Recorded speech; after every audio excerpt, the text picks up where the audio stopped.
প্রথম কথা হচ্ছে যে যেই ৫ আগস্ট পরবর্তী পার্শ্ব প্রতিক্রিয়ায় যারা ক্ষমতায় এসেছে, আমরা বাংলাদেশের নাগরিকেরা মনে করে তারা অবৈধভাবে ক্ষমতায় এসেছে, অসাংবিধানিকভাবে ক্ষমতায় এসেছে, অগণতান্ত্রিকভাবে ক্ষমতায় এসেছে এবং জবরদখল করে ক্ষমতায় রয়েছে। যে কারণে বাংলাদেশ ছাত্রলীগের কর্মী হিসেবে আমরা যেটা মনে করি যে এই সরকারের বাংলাদেশ ছাত্রলীগের উপর আরোপিত নিষেধাজ্ঞার কোনো বৈধতা, কোনো আইনি ভিত্তি, কোনো নৈতিক ভিত্তি, কোনো যৌক্তিকতা আছে বলে আমরা মনে করি না।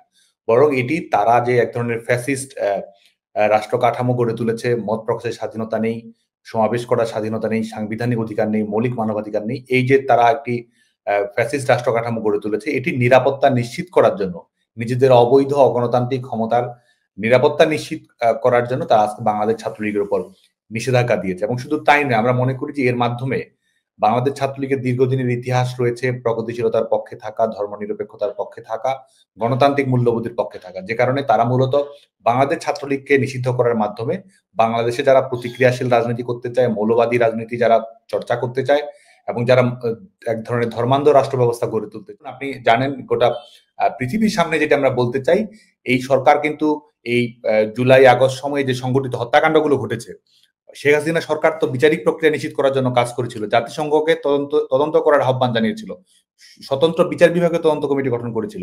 আর এই সরকার কি করেছে? এই সরকার ইনডেমনিটি দিয়েছে।